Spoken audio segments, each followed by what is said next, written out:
Hello, welcome to the Connectional America Business Alliance online networking meeting, hosted by the American Business Podcast. American Business Podcast is the voice of American business. Today, we have guests, special guests, special professionals hosted on the American Business Podcast under the brand of the Connectional America Business Alliance online networking event. Let's welcome our guest and let's get the online exclusive business networking event started.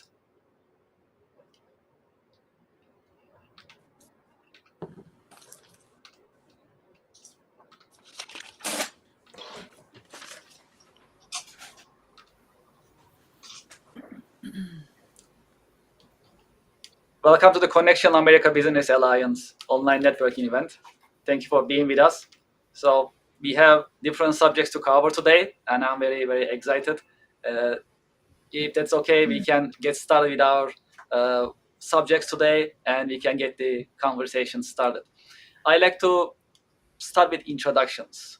So let's go around the room and let's introduce our business, what we do, and how you are helping other businesses thrive in your own company's operations and in your own market. Carla, shall we get started with your organization? Okay, so my name is Carla Hart, and I have two businesses that have really been casualties of the AI advances and really just technological advances in general. So the one business, which is how I connected with Kevin, is called missionstatements.com. It's been around since about 2008, and it is a curated, probably largest curated library, I like to think, in the world of mission and vision statements. The revenue is generated by the writing services. So mission and vision, website content about us, any kind of short writing that people needed to help them put words to whatever it was they were trying to do. It was really quite lucrative for years, and then in the last 2 years, basically dried up. And it's, there's many factors, but probably the number one is people can get writing for free, basically, right? And then the other business that I had was called West 65. I still have that business, and it's kind of gone away because the cost is low now for people to do their own marketing and branding. My company used to act as somewhat of a middleman for small to mid-sized businesses that maybe didn't have a marketing staff or didn't want to hire a larger agency. So we did professional videography, photography, website building, anything that would go along with creating a digital or not digital presence for companies. So my skill is writing, editing, technical writing, business writing, ghost writing, creative writing. So I'm at a point where I'm trying to figure out, is there still a place for humans to compete in this space? If you go to my website, missionstatements.com, I've put on the top now, do you need a human to help you write? So I'm open to any input from you all, not knowing what your backgrounds are or your businesses, to the question of, can you compete? Can a writer who just does business writing, technical writing, compete in the AI world? In that decision, so there's a lot of cost involved with just keeping, your websites, all the services that need to be in place to keep a business up, even at a nominal level. So I'll stop there. All right. So who is your ideal customer, you will say, in terms of it's your services? Individuals, small businesses. I used to get a lot of clients who would be, in a situation where they maybe were starting a business. So it was one employee, small to mid-size. Most of my clients in the last decade, they're, 100, 200 employees. So again, not really big enough necessarily to have a full marketing staff or want to hire an agency. Okay, that's a great insight, Carla. Thank you so much. Well, let's go around the room. Vince, shall we continue with you? Why don't you introduce yourself and your organization and your products, and who is your ideal customer? Thank you, Kevin, very much for having me. I'm Vince Stark. I'm with Kerr Consulting / Cherry Beckert. You see that I've got a Kerr Consulting shirt on. The background says Cherry Beckert. We were acquired, I say we, Kerr Consulting was acquired by Cherry Beckert last August, a year ago August, and we're in the process of transitioning. And a company that's been around for 35 plus years with all its branding and marketing and goodwill with customers, it's more challenging to get that not only the tech stack integrated, but the customers used to just referring to Cherry Beckert. Okay, so that's the background why I have a multi-personality.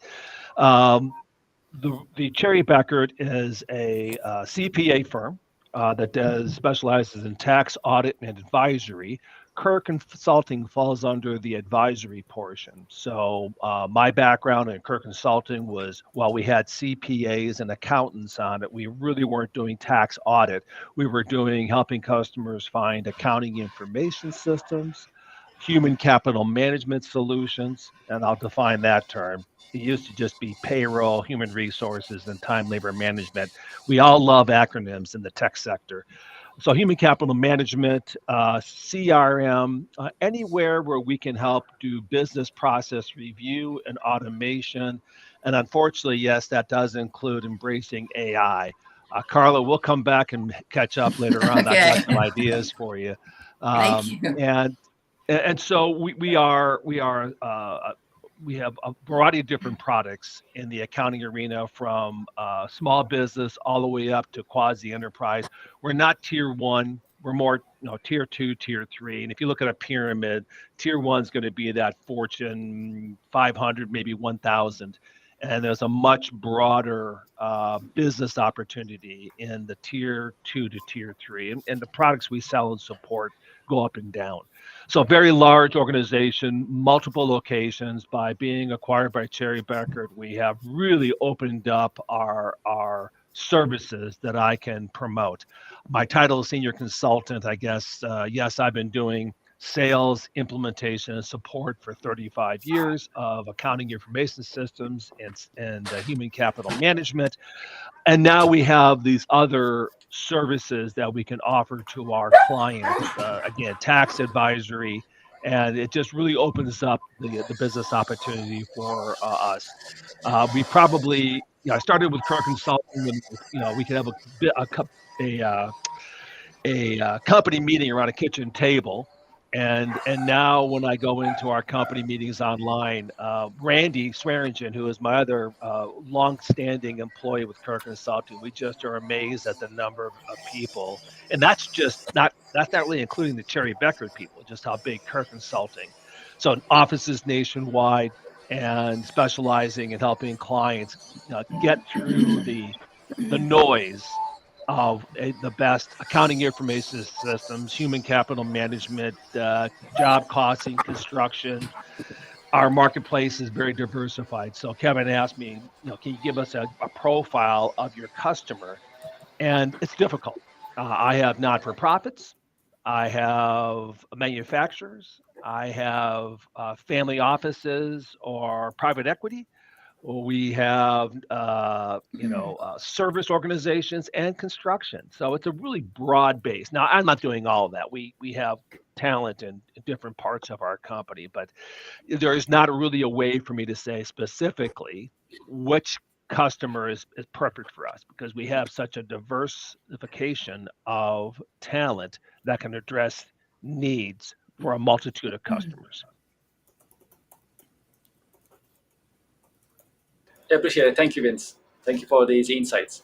Well, let's continue going around the room and let's introduce our businesses, products, and services. Dan, would you like to go next?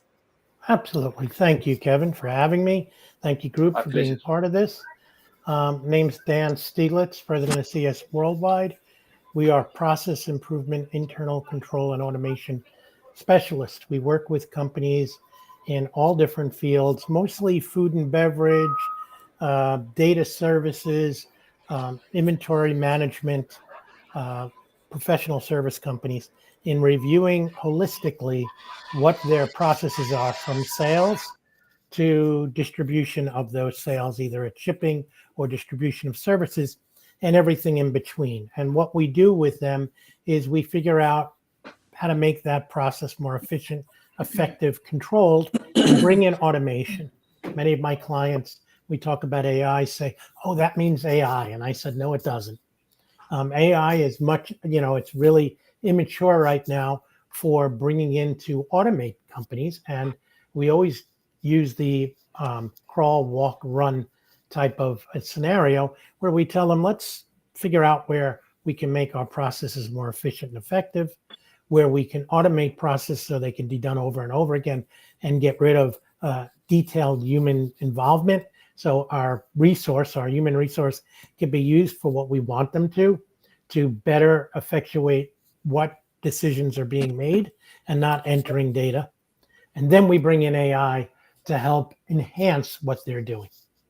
I work with Jerry Beckett and a lot of other vendors to bring in the solutions, and have done this again for companies big and small. My largest client is probably about 650 million in revenue. It works with school districts across the country. To my smallest client, probably $3 or $4 million, and just a handful of people who need to better how they deliver services to their customers. Thank you, Dan, for these introductions. And Thank you. Yeah, we'll get back to you and we'll talk more about your company's services and benefits of working with your organization. Let's continue with Richie, if that's okay. Hello, Richie. Welcome to the event. Hello. Thank you for joining us. Thank you. Hi from across the pond. So I'm Richie. I'm based out here in London, England. So I'm a transformation specialist. What I do is, I'll keep it brief pretty much. I help elite performers engineer the edge from the inside out. So not just in business, but we're talking about health, we're talking about relationships and execution. So that is pretty much in a nutshell what I do. And in terms of your ideal clientele, what type of companies, organizations are ideal for your services? Yeah, absolutely. So I've got two clientele. I've got a B2B sort of like offering where I work with actually businesses and how we can actually change the culture. So we've got Operators Edge Enterprise, where we look at culture and how we look at the operations and how is it that we can enhance and how they actually show up.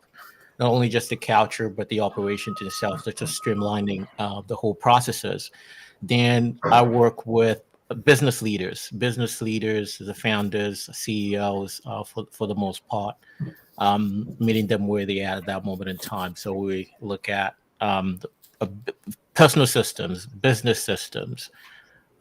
So in those kind of areas, be it health, wealth, relationships, those are kind of key areas, or I would call them human needs. How is it we can fulfill those kind of areas?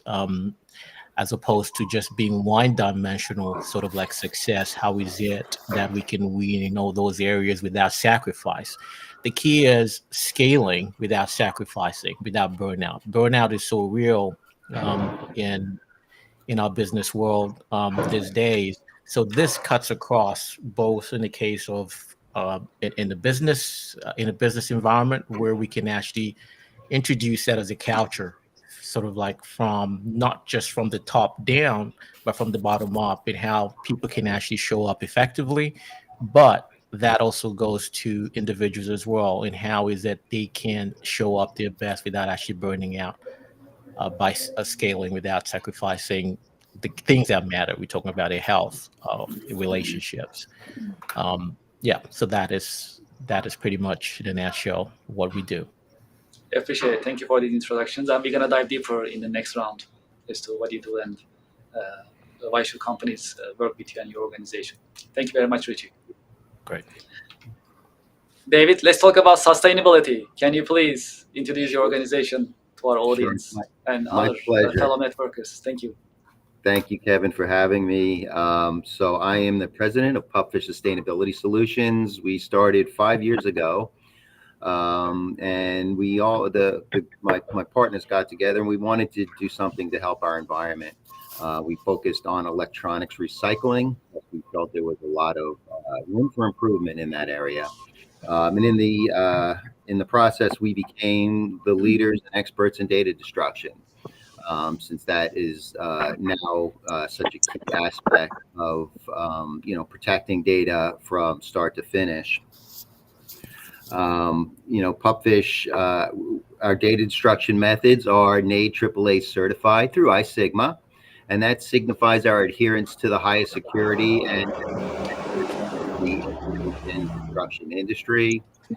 We operate on a zero landfill recycling policy, which ensures that all the devices are 100% either repurposed or recycled back into the U.S. manufacturing stream. Nothing is ever sent overseas for recycling or for disposal. And Pupfish Sustainability Solutions, we received our certified B Corporation status in 2021, and we're proud to use business as a force for local and global good. So we're really trying to do our best to protect the environment and do the best for our communities. We help companies big and small. We are a fairly small company, but that doesn't, we don't shy away from the large projects. Small law firms, finance companies, medical offices. We help data centers. We did a data center down in Philadelphia, 1.3 million square feet. We had to take care of 14,000 backup tapes for them. We handle 13 school districts on Long Island. We just did an RFP for one of the largest medical groups in the tri-state area, 13 hospitals, 465 surgery centers. So we're really helping anybody. And I know that's not the right thing to say on a networking call. You're supposed to be specific. But anybody that has a computer, anybody that has data, they spend lots of money protecting it when it's online, but they often forget about it when it's taken offline. And that data at rest is data at risk. So data at rest still can cause a data breach and cost millions of dollars and damage your reputation. We make sure that doesn't happen.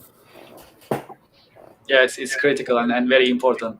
And in that sense, it's also a great opportunity for companies to learn from you in terms of the importance of sustainability and how they can actually take next steps if they like to safely recycle their electronics.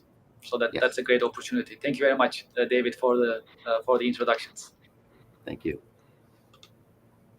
Shrey, would you like to introduce your company and your organization? Thank you, Kevin, for inviting me today to talk about me and my company. My company, Shrema Global, is a business consulting services. We're there from almost like 40 years in the industry. And just wanted to give you the idea about the customer base. We're basically having a 98.7% of industries in the United States is small and medium companies, and they definitely are still working with the primitive way of manufacturing or the service operation. And in order to compete with the internationally or globally, they really need to sustain and grow. And for that, they need to improve their processes, improve their efficiency, improve their productivity, improve their supply chain, and definitely today they need to implement all the softwares and AI tools to make their operation more efficient. And we're there for the companies, whether it's a manufacturing or classical manufacturing or service industry, and we've been helping them a lot from last 40 years. I have from smallest like a smallest company with 5 employees to up to like more than 350 employees, kind of an operations where we help them out in making better. Thank you. Thank you very much for these introductions. I appreciate it. Well, in this round, I like us to talk about the common challenges that you see in the marketplace and most common challenges that you see that companies are experiencing in your own field, and why should organizations choose your company, your products and services? So what makes you different? So it's twofold. The first part is, what are the common challenges that you see in the market, in your own marketplace, and why should companies choose your organization? What makes you different? So let's talk about it, if that's okay, and let's let our audience learn about your organization and your services in a more detailed manner. Carla, shall we start with you for the second round? So, I'm thinking about this. I guess over 30 years experience in writing, editing, and all kinds of business settings, helping smaller companies solve problems that have to do with, how do we get our marketing and branding, our communication done without, hiring extra people. So as I said to begin with, I'm not sure that a lot of companies think that that's a problem for them. I think that, they've either outsourced to AI or to agencies, or as most of the people on the call, there's companies offering services that reduce or eliminate the need for human redundancy, or what is perceived as that. So I guess, the advantage that I offer is trustworthy, experienced, available to help people actually problem solve around communication. Yes, these are important points, and also you also talk about AI earlier in terms of your service and your marketplace. By the fact that you actually personally listen to an organization, their expectations and their requirements, and you personally deliver as to their messages, whether that's a public, maybe that's a marketing literature, maybe that's a press release, maybe that's another editorial service that you're offering. There is always a personal touch that you put together and you offer them. That is also very exciting for organizations, I'm sure, because you offer these unique insights and you reflect it on the work that you put together. That's also I think when I look at the clients that I still have, they're people who they don't have time or interest in wading through like what's legitimate, what's not. You're getting scammed constantly with emails and phone calls. So it's people who want someone that they can trust to get on the backside of their website, make changes, help them keep things updated, or write content where they don't want to have to worry about, is the context being done properly, or the intonation, that kind of stuff. So I'm very relational, small scale. So it's people who want a very personal touch. Absolutely. That's really exciting, and thank you very much for sharing these, Carla. Then let's continue with you, if that's okay. So what are some common challenges that you see in the marketplace in your own field, and why should organizations work with you, and how your organization is different from others? Sure. So the way my organization is different from others is we take a holistic approach. So many times we get called in because clients have either stagnated, run into that brick wall, or are unhappy with what their people and systems are able to do, getting reporting out, being able to move forward. So we took that holistic approach to, let's find out why there are blockage or stoppages within your system. Why can't information flow work through the entire system? And are people working as efficient, effective as possible? We also interview a good amount of people within the environments that we go into to find out how they work and make them part of the solution, not part of the problem. And the third thing we do is we then suggest change management, very difficult for some, on how we move from A to B without big disruptions.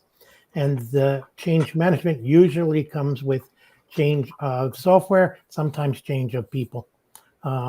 Certainly comes with a reorganization of how people are using the software that's either inherent, and we don't want to throw the baby out with the bathwater, or that's going to come into the organization. And then we help them manage that flow through that process. So that's what makes us different. That's why people like to come to us. A lot of times we'll start with a client and they'll go, well, all we wanted is a new accounting system. Can you recommend a new accounting system?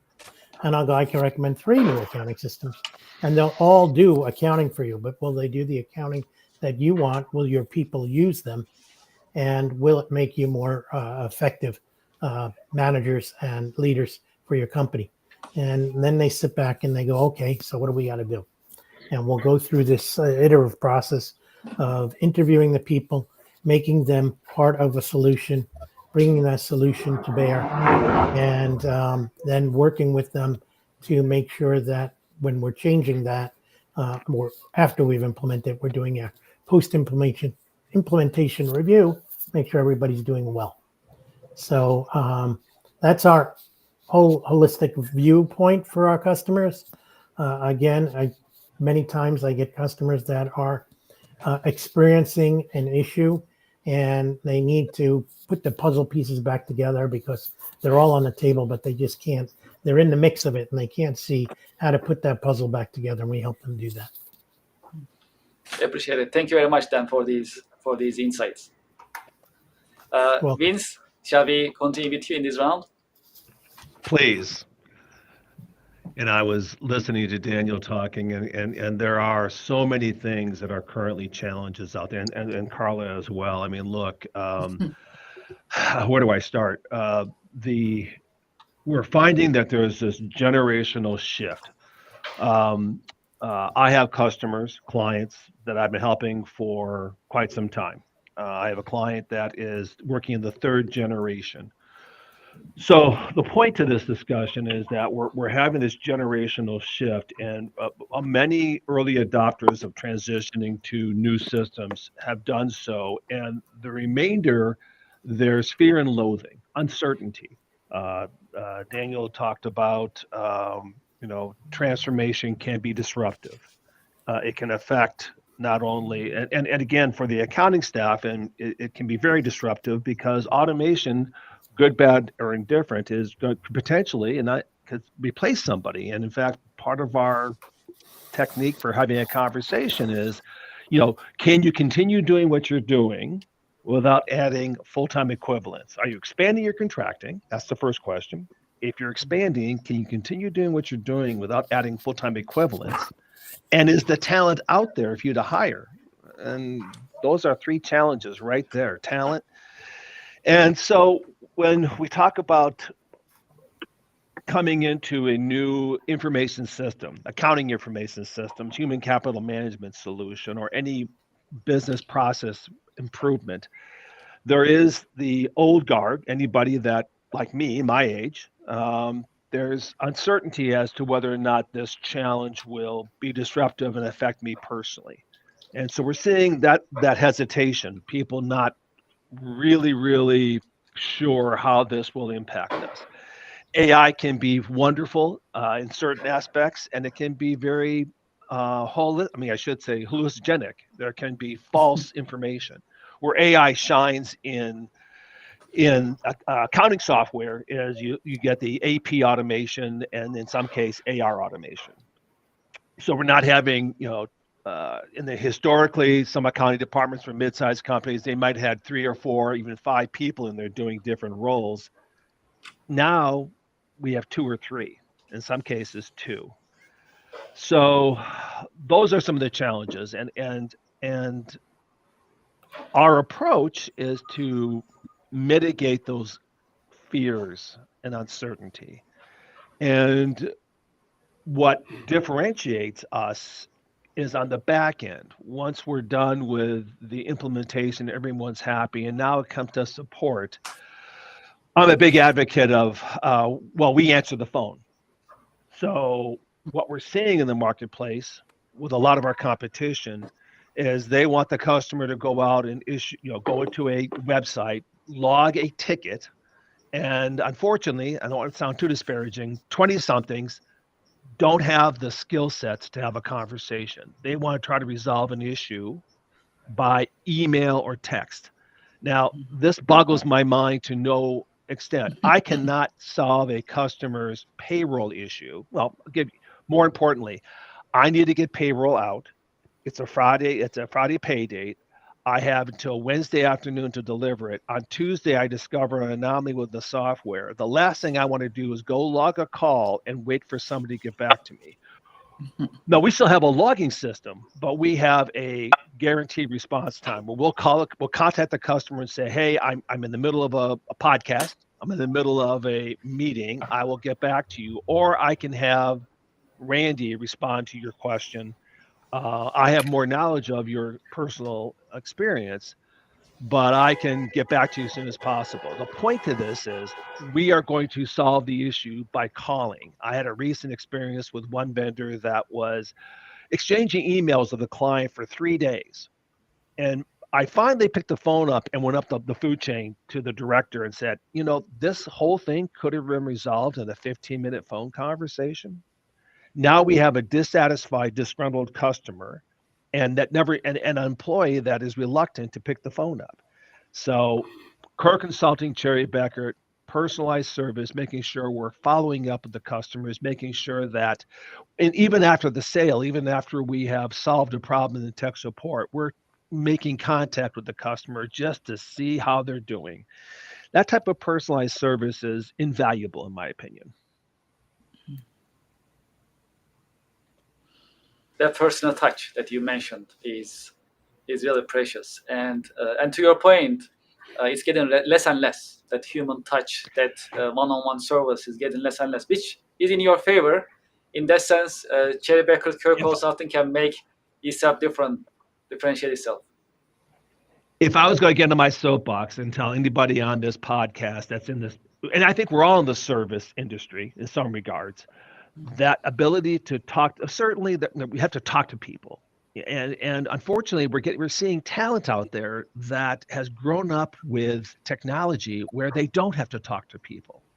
I mean, I was at a Starbucks the other day and I saw two people, they were both on their phones, and to come to find out they were talking by texting each other. I mean, that's absurd. Absolutely absurd. So we have to get, if you want to differentiate your organization from other ones, you make that personal contact. Hell, I go up to a client in about an hour and a half from me, and I stop at a bakery when I go up to visit them. And I come in, the first thing we do, we sit around the table with the accounting and payroll staff, and we have Danish and a cup of coffee and just find out how they're doing, how their families are doing. Now, you may think, what a waste of time, Vince. No, it's that, personal relationship. And that's what it's all about, is building personal relationships with you and becoming that trusted advisor. And you become that trusted advisor by getting a connection with people, not through machines. There's my rant for the day. Okay, great. Yeah, yes, go ahead, Carla. Well, I was just nodding as Vince is talking, and I guess maybe it is a generational thing, but I feel like we still need a sense of humanity. People need to connect. And that's, as I said earlier, my business has always been based on the relational aspect. I exhibit that I actually care about the people. I care about their business, and they learn that they can trust me with any aspect of their business. Their brand. I mean, your brand, even on an individual level, I always tell my 25-year-old daughter, like, how you dress, how you speak, how you present online, that is your brand. And if you're not serious about it, somebody else is going to be, and they're probably not going to present it in a way that long-term you find desirable. So I don't know what that means for my business, but I just agree that somehow humanity, like, that's how we have to proceed with even all these developments, is that you keep some level of human connection in the mix. So thanks, Kevin. That's my soapbox. No, of course. This is a great insight. Thank you very much. Richie, if that's okay, let's continue with you.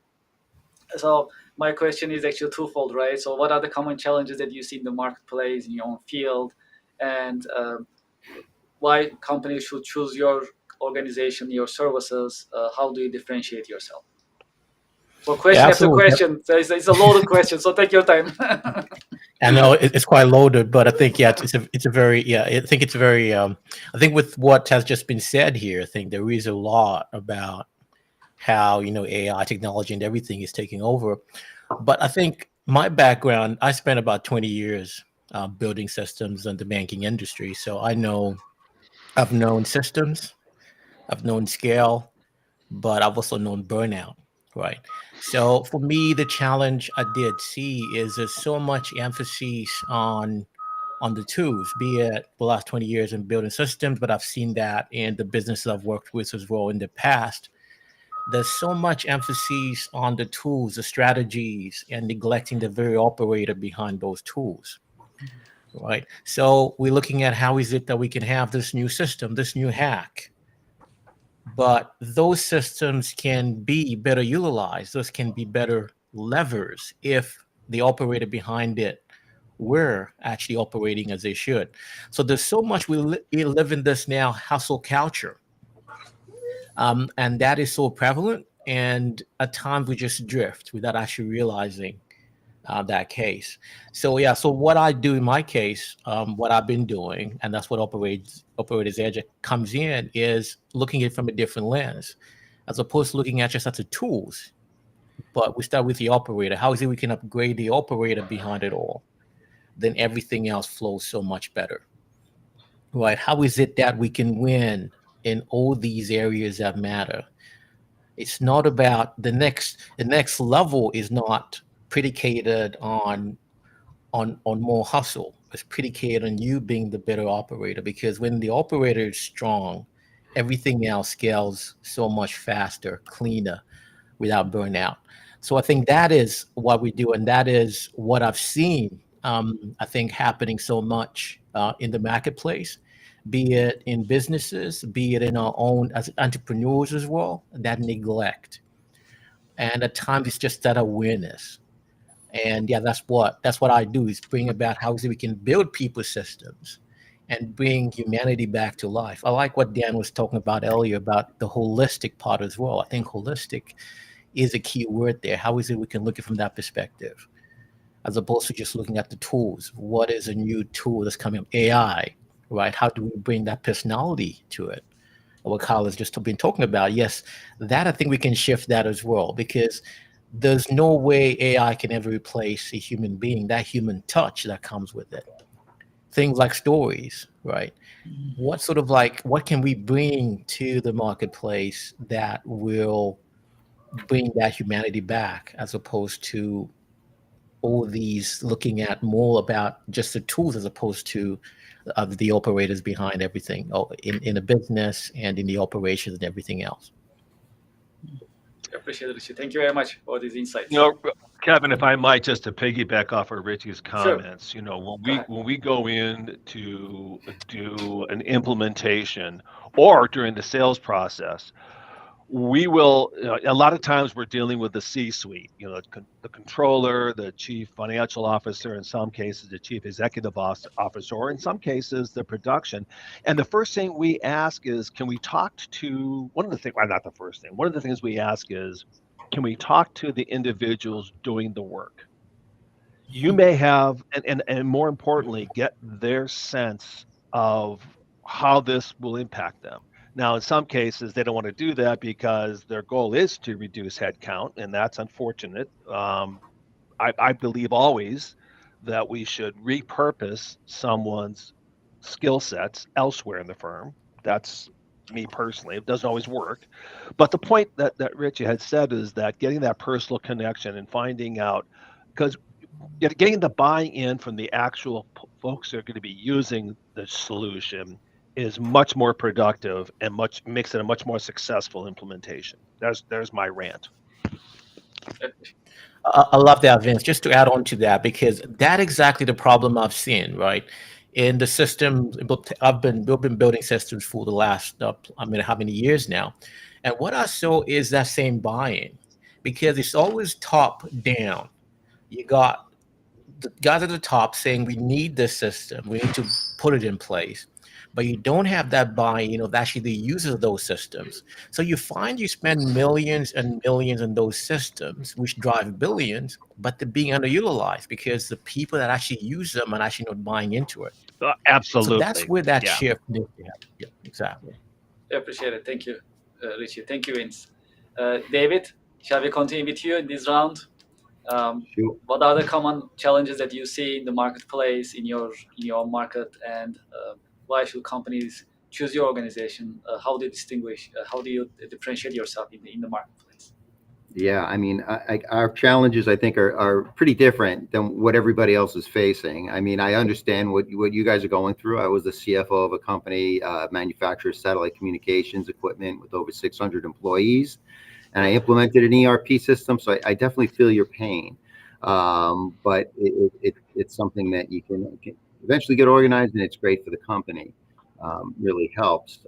What we face in our industry, the challenges are pretty much twofold. One is on the end user, our customer. Our customers, especially here on Long Island, we love our dumpsters. We love to throw things out instead of recycling them. It's here on Long Island, but it's also in the United States. Only 15% of our electronics are recycled in the US, and 100% of them can be recycled.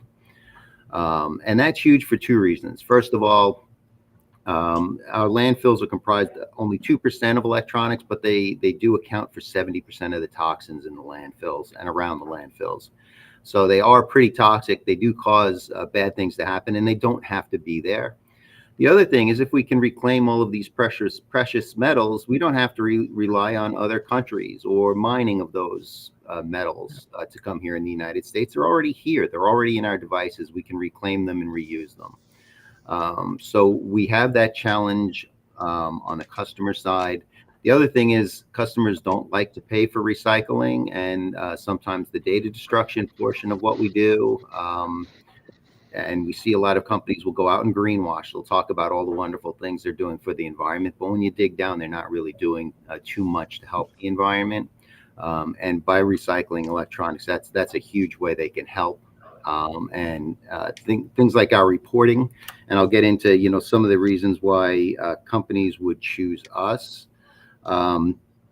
First of all, it's our NAID certification. As a NAID certified company through iSigma, all of our employees are background tested, drug tested. They've been through a course which we have to renew annually on the proper handling and just protecting data. And we have to pass an exam every year. And that testing is ongoing. Every year, a certain percentage of our employees have to get drug tested again, and they have to get background tested. NAID pops in to audit us. We go through an annual audit, but they do pop in for surprise audits. It happened to us back in July. The doorbell rang because we're a secure facility, and I was expecting a banker. And I heard the auditor was here, and I said, "You mean the banker?" And they said, "No, the auditor." And I said, "You mean the fire marshal?" Because the fire marshal's always here checking on our batteries. And they said, "No, the auditor." And sure enough, he came in and he did an audit of our facility.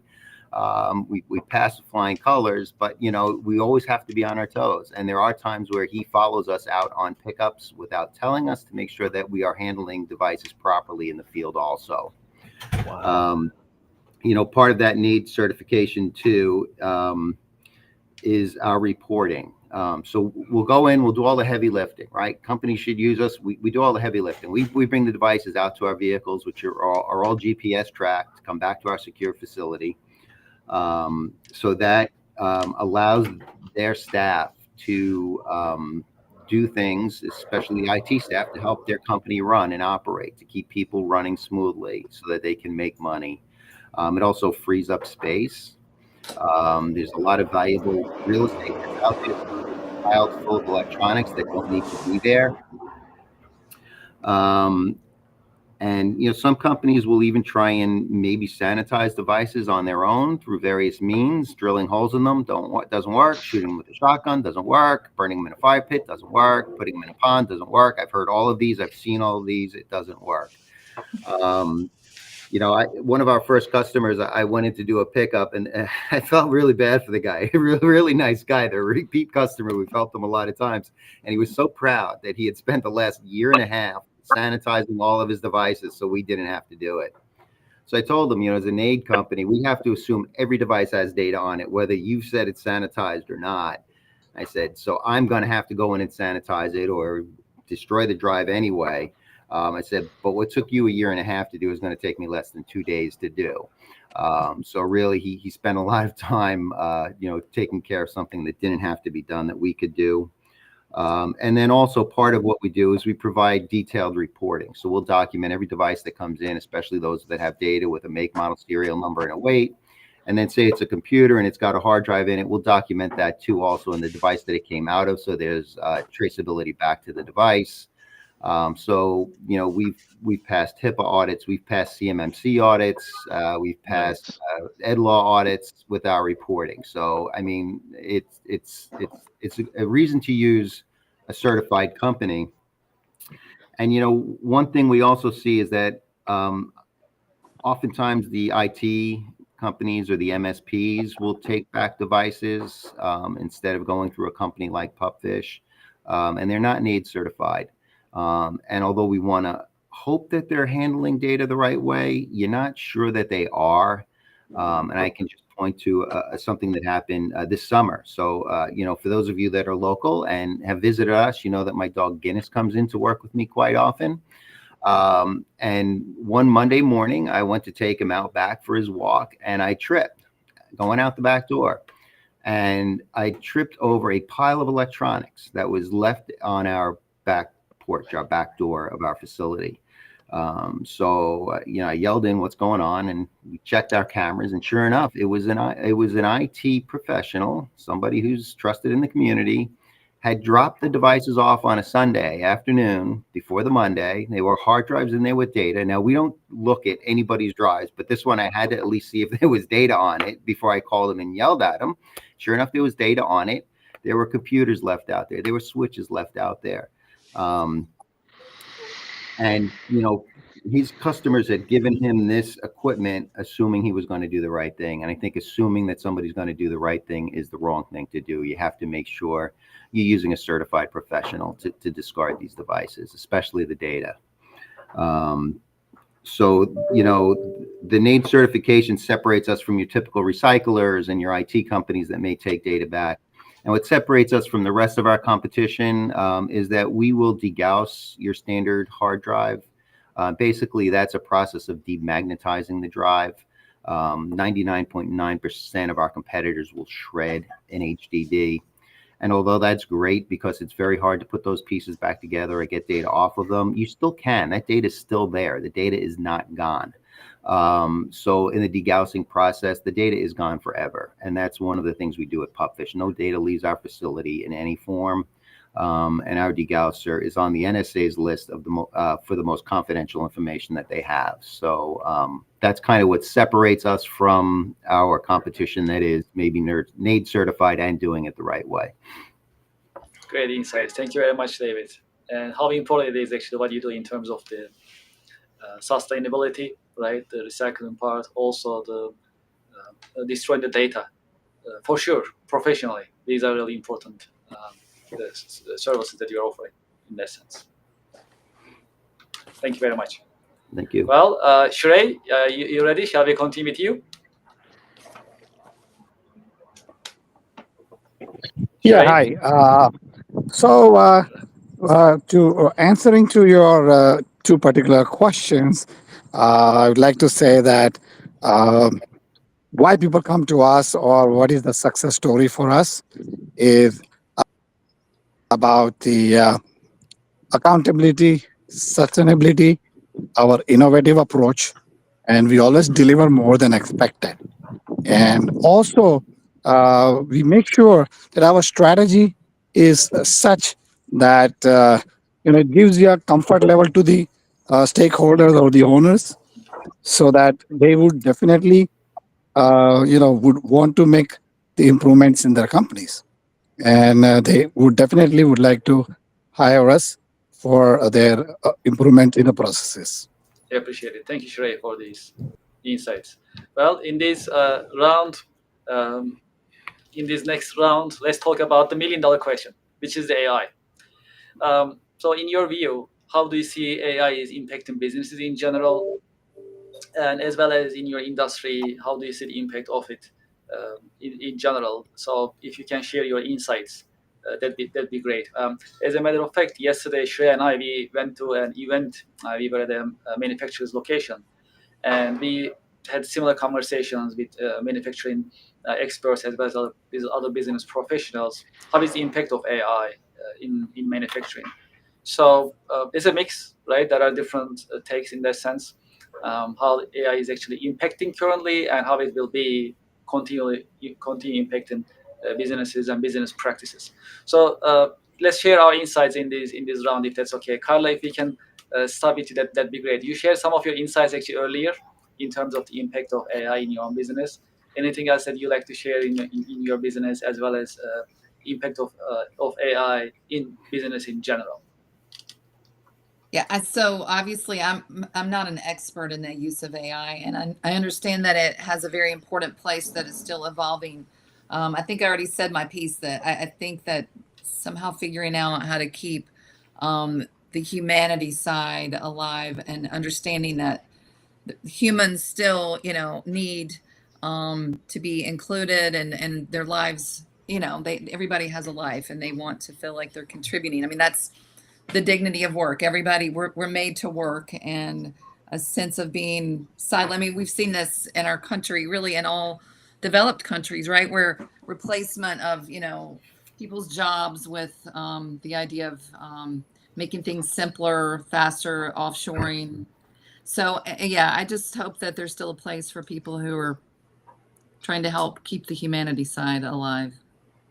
I appreciate it. Thank you, Carla, for your insights. And we have more to talk in our next round, and looking forward to hearing your insights as well. Vince, what do you think about the impact of AI currently and then moving forward? There's two things I want to talk about. One, how it's impacting me personally. I'm still in what I consider to be a business development for our firm. In the past, I was doing everything: the sales, the marketing, the discovery calls, the demonstrations, the implementation, support, and that just was not sustainable. Now I'm doing business development, and some of the tools that AI afford us is, I'll give you a particular example. We're using dynamic CRM, and of course we have Outlook, and we have all these other communication tools, Teams. And so what's happening now is when we associate or link a conversation, a meeting, notes, anything relevant to an opportunity or a lead, that then goes over into our CRM. Of late, they've had this wonderful little 4-line synopsis of where we are. Now, in the past, I'd have to go through all my notes. I'd have to go through and listen to the audio and transcribe the meeting notes. First and foremost, discovery calls are being recorded with Teams. That is then being transcribed, and AI is doing this phenomenal summary. Now, is it perfect? No, there's some hallucinogenics. There's some hallucination out there. You have to be astute to that. That information then goes into our CRM. So anybody that comes behind me, and all our support calls, so existing customers that we're doing work with, and we are tracking, that information is being tracked, that's being summarized, as well as new opportunities for existing customers while we're doing the support call.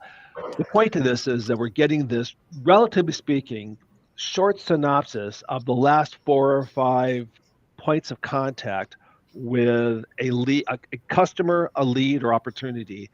And I got to tell you, that's a game changer. It just kind of blew my mind away, because I would spend literally sometimes hours trying to get that information summarized for someone who's going to do a demonstration on a product, for someone that's going to do a handoff from the sales cycle to the implementation team. We now have detailed information as to what was discussed, what was excluded, and again, from that standpoint, the efficiency are fantastic.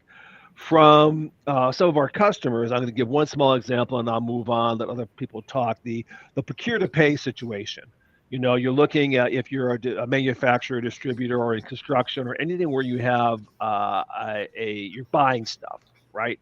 And then there may or may not be an inventory consequence. We've always had the ability to have, minimum order requirements, and when we're going to automate that process. But now it's gotten real defined. So it's looking over at the sales items. It's looking to see, do I have this in stock? It's generating potentially an automatic PO with a workflow where some human being can interact with it to approve the workflow.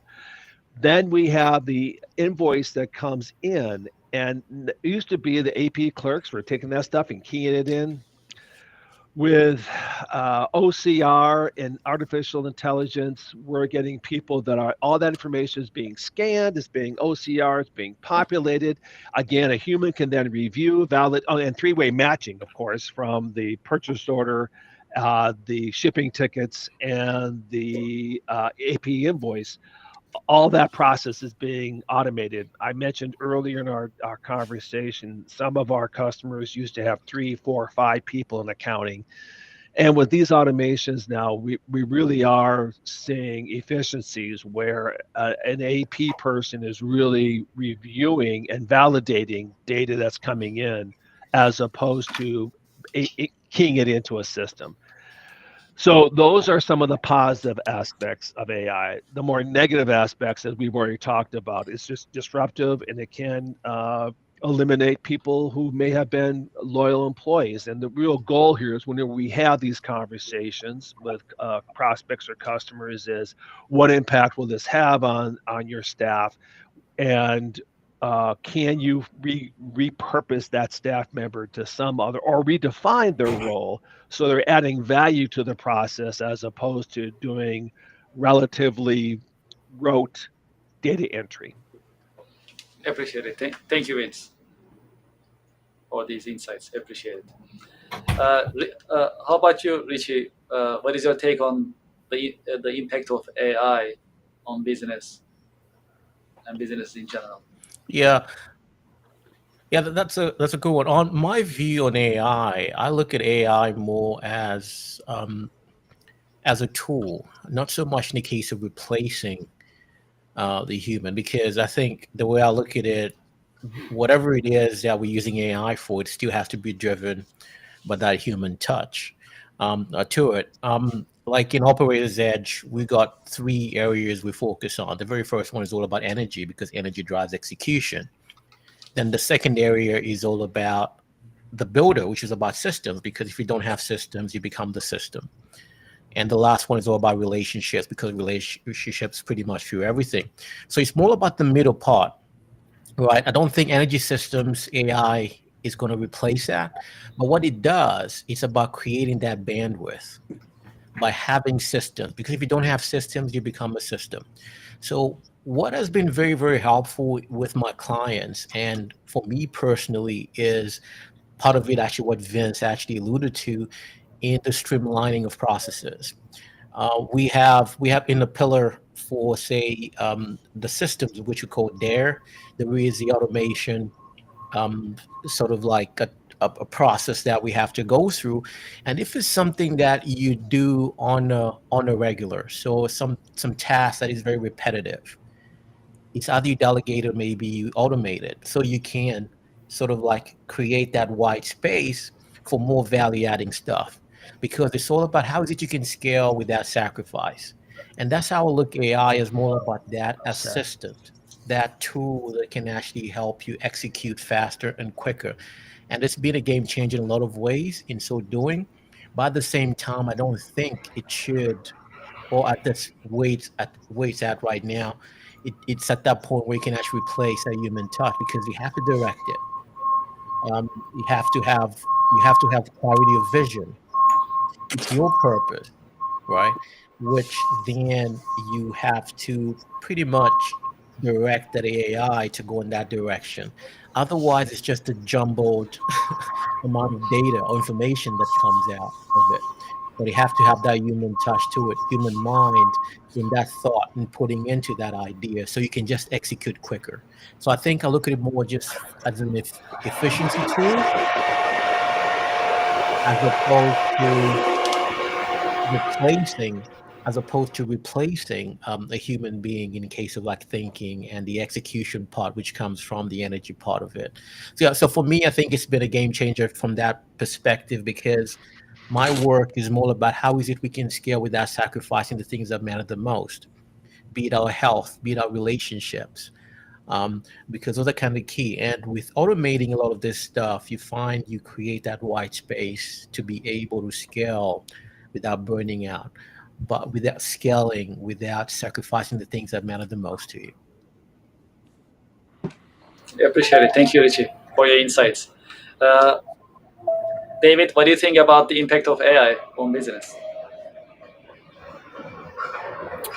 Yeah, I mean, everybody that's gone before me has, had some very good insight, and I kind of agree with them that it's a tool. I mean, it's a tool to be used, and tools can be good and bad, right? You can use a hammer to build something. You could use a hammer to break something. And I think, our approach, as a company here at Pupfish, we're using it to help take care of some of those tasks that are very time consuming and maybe don't require a whole lot of thought, or to do some research for us. One of the things that we're improving is, right now on our recycling certificates, we talk about how much weight the client has kept out of the landfill, which is a very valuable number. But what's even better is greenhouse gases. How many greenhouse gases have you saved by recycling a device versus throwing it into the landfill? But that's a tough number to come up with, especially in the past. How many greenhouse gases does it take to build a computer? Well, what's the size of the computer? How old is the computer? But with AI, we've been able to go in and at least get some good average numbers that we can now use to add to our reporting. So that's the type of thing we're using it for. Some of the other things we use it for is to help us write procedures. As an AID certified company, we have to have procedures for everything. So something as simple as, taking apart an iPad at a customer's location because they want the data destroyed on site. We have to cover everything from, where is the data located? Where's the battery located so we don't puncture the battery? What happens if there is a battery fire? So that can take, days and weeks to put together. And I was actually able to write that procedure, at least the framework for that procedure, in a few minutes by just going out to AI and saying, okay, I'm going to go destroy something that has a lithium ion battery. What safety precautions should I take? And they threw out there a good portion of the information I needed without me having to do the research. So that's kind of, our view on it. It's a tool for good and bad. We try to use it always for good, and that it can really help us move things along faster here, and to spend the time helping our clients versus, pushing papers. Thank you, David, for your insights. Much appreciated. Well, in this round, I'd like you to share any professional advice with organizations. What would be your professional advice that you like to share with organizations based on your expertise area, based on your company's products and services? Carla, shall we start with you in this round? I think I've already said probably what I have to offer, and that is, that your brand is everything, and that it's, more specific. Yes. So, let's talk about this. So, let's say in the case of Cherry Becker, right? So, if Vince to share any professional advice, for example, hey, it's important to think about cybersecurity, for example. It's because you keep your data secure, but for that you need to keep training your employees. That's a professional advice. Or in the case of David, for example, so his business is in sustainability. So any professional advice from his point of view will be, make sure you keep your electronics safe. Don't try to recycle by yourself, right? Get professional help. Make sure your data is secure. Like this type of insights that any professional advice that you like to share in this round. So I'll keep it short, Kevin. So words matter, right? Words matter. Writing is hard because writing is thinking. David McCullough said that, professional historian. So while AI can take lots of information and pull it together and spit something out that maybe is passable, I think there's still times where thinking carefully, thoughtfully about what you want to communicate, professionally, personally, in any context, is still important. So whatever your business, words matter. How about that? Sounds great. I appreciate it. Thank you, Carla, for these insights. Truly appreciate it. Vince? Boy, Kevin, that is such a loaded conversation. We just don't have the time for me to rant on about advice. Look, I have a sticky note that I bring up every morning, and there's several quotes, but the top three. The first one is, "Be present." And what do I mean by that? Going back to that personal touch, you always got to make the person on the other side of the conversation seem that they have value, and it's difficult with all these different distractions. Even during this podcast, I was cheating and looking down at my email, and that was a violation of the be present discussion. When you're having a conversation, whether in person or with online or whatever method, to be present with that person is so key and essential, in my opinion. The next thing I have is just two words: just listen. Now, Kevin knows me pretty well, and sometimes I occupy the conversation. And the reason I have that quote up there and I look at it is because a lot of times you got to shut up and just listen. And then the last is a quote from Zig Ziglar. And for those folks who are of a mature age, they probably know who he is. For those folks that don't know who he is, I highly recommend going and looking at his body of work. Motivational speaker, sales guy. And one of his quotes years ago that I've always appreciated and kept was, and I'm going to read it to you: "You can get everything in your life you want if you just help enough other people get what they want." Mm-hmm. Now, you got to ponder those words, right? I want to make a sale. What does the customer want? The customer wants a system that he can rely upon. They want a relationship with a business partner they can rely upon, and they want to be within their budgetary constraint. So you have to work that through. But if we keep that philosophy, then I think any business will be successful, because you're really in the business of, in order to get what you want, you got to help others get what they want. That's the paraphrase. And those are my words of wisdom for today. Appreciate it. Thank you for these insights. Richie, how about you? Any professional advice for businesses and professionals? Yeah, absolutely. I think my words, I would say maybe one of my beliefs is, again, going back to that in the case our next level is actually not predicated or built on more hustle, right? We live in this hustle culture. Our next level is built on being a stronger operator. So that version of you that leads with more clarity, energy, and conviction in every domain of life. Because I believe if the operator is strong, everything else scales much faster, much cleaner, without burnout. And I think that is success. Success is not all about sacrifice. It isn't success if it costs you everything. So I think that is what I think I would live it with. I appreciate it. Thank you, Richie, for these insights. David, how about you? Any advice from your side? Well, you did a great job, Kev. You did a great job summarizing the industry-specific stuff, with your examples. So, you're hired. Thank you. In terms of protecting data and the environment, right?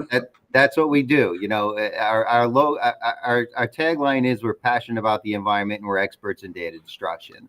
And that's what we like to pass along. In general, there's probably three things. One is you always act with integrity. One of the reasons why we named our company Pupfish is the pupfish is a tiny fish in Death Valley that my dad loved to go see after the trade show for the electronics industry out in Las Vegas. Him and my mom would hike out there, and he loved these pupfish to the point where he brought us out there, and he ran his companies with the highest of integrity. And to me, that's something that I picked up, that you always have to act with integrity. The second thing is continuous improvement. I mentioned, we're coming up on our 5th-year anniversary, October 1st.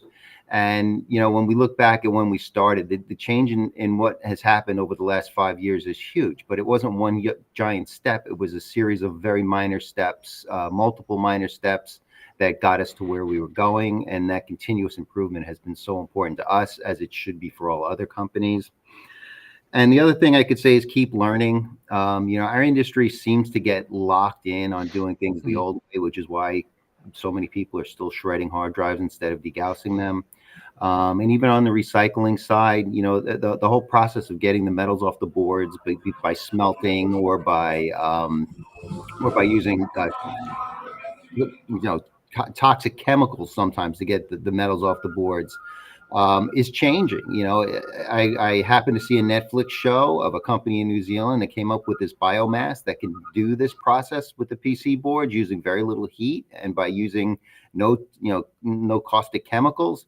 And I had I reached out to them. I looked them up. I reached out to them, and they reached back to me, and we had a great conversation to the point where they are bringing their process to the United States down in Texas, and they'll be opening up their plant down in 2026. And I'm thrilled that they invited me to the opening of that facility because I think, we can do great things recycling the way we're doing them now, but I think we're just scratching the surface as to where we can be, now with batteries and the car batteries. And it's just, there's so much out there now that we can improve upon. Absolutely. Thank you very much, David, for your insights. And also, to David's point, I had the pleasure of visiting Puffish facility, and I got the personal training from David himself, so that's why I'm actually familiar with his operations. It's a great company, and also it was a very educational facility too for me. So I really liked it, and very informative. Thank you, David, for that tour. My pleasure. You're always welcome. And Vince, if you're going to bring the Danishes, please stop by. Will do. Thank you. Hey, Kevin. Yes. Kevin, can I, as with this last round with the inspirations, can I say something about the leadership inspiration quotes of the week? One of the things I still do with mission statements for years, I've had used to be a daily, then a weekly quote of the day. So now I have leadership inspiration that comes out monthly. So if you're interested, I've written down some of the words that you all shared, and I may quote some of you. So missionstatements.com, and you have my email, and Kevin can share it if you'd like to be on that list. Absolutely. I'll put it on the screen. Yes, sure, definitely. So we start with Carla. Let's have our final remarks before we end the networking event. Carla, thank you very much for these. Truly appreciate it. And to our listeners and our audience and our viewers, anyone who is in need of for your business, for any content or marketing, as well as editorial services, also anything such as marketing material, also press release, please contact Carla and be in touch with her and get her insights before you decide to take next steps. Thank you very much, Carla. Appreciate it. Thank you. Vince, any final words from your side before we end the networking event? I think I have occupied as much of the time as I should. No, I look, it's a changing world out there, and we have to be able to adapt. I don't care what the industry is. Those that adapt and redefine themselves. I've told my children, my adult children now, that unless you're redefining yourself every 3 to 5 years, you will not be marketable, and therefore you'll not be employable. So those are the things that I try to live by, and always, I think one of the comments was always willing to learn new things, and that's essential. If I don't keep learning every day. I dedicate about an hour to 2 hours a day learning the solutions.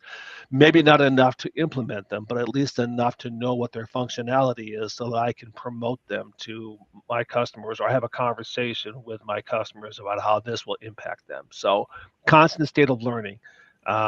You know, a lot of mistakes sometimes people make is they come out of trade school, tech school, university, and they have their knowledge base, their book knowledge base, and then they get smacked upside the head with reality of practical experience, and that they don't realize that learning is a lifetime event. Yeah. There we go. Appreciate it. Thank you, Vince. And any organization that is in need of business software, right, technology products, contact Vince at careconsultant.com, now Cherry Deckard. They have years of experience, decades of experience, and it's a great organization, of course, there is no doubt about it. And I have Vince's contact information on the screen. Feel free to get in touch with him for technology needs for your business as well as business software. Vince, thank you very much for being with us. I appreciate it. Thank you. Richie, any final notes, remarks from your side before we end our networking event? Yeah, I think I'll just echo that. I think keep on growing, right? And it's not about hustle. It's all about how easy we can upgrade the operator behind it all. Because if the operator is upgraded, then those tools, the systems, those hacks, then they just become levers. So how is it that we need to look at it from that perspective? I appreciate it. Thank you, Richie, for your insights, and thank you for being with us. Truly appreciate it. How about you, David? So final notes, final remarks from your side? Just in summary, protect that data at rest. It is data at risk, and you are liable to protect it until that data is gone forever. And please protect our environment. Before you throw something in the garbage, try and recycle it. Very little effort, we can make big changes and help our environment in a positive way. Thank you very much. Well, I'd like to thank our attendees for being with us today. It was actually very informative for all of us in terms of learning about what you do, what makes your company different, and how you serve your markets and businesses. Vince, Richie, David, Carla, thank you very much for being with us, and I wish you a great weekend. Thank you. Appreciate it. Take Thank you care. very Nice much. to meet everyone.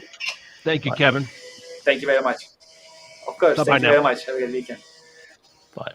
To our audience and to our listeners, thank you for being with us in the Connectional America Business Alliance online networking event. Well, it was actually very educational. We didn't have only one. We had actually 6-7 business professionals today being with us, and it was very educational. They all brought their own insights from their own industries. In that sense, there was a lot to talk about. There was a lot to discuss, but at the same time, it was actually very educational for all of us. So I truly appreciate their insights and their time. I hope you like this event as well. The Connectional America Business Alliance online networking events are monthly. Our goal is to invite business professionals and experts to these networking events that they can network with each other. But at the same time, they are on the American Business Podcast platform. So it is live and it's on various social media channels such as LinkedIn, YouTube, Twitch, Instagram, and others. So that's a great opportunity for learning about businesses and learning from other professions. In that sense, I was able to be with these professionals and we continue these online networking events on the Connection America Business Alliance is and for any size of companies and any size of professionals for any size of companies to share their professional wisdom, also to introduce themselves, products, services, as well as their benefits in their operations. So that's a great event. We really enjoy it, and we'll continue bringing this to you. I'd like to thank you for your time and thank you for your interest. I'm looking forward to having you in the next Connection America Business Alliance online business networking event hosted on the American Business Podcast. American Business Podcast is the voice of American business. Thank you very much and have a great weekend.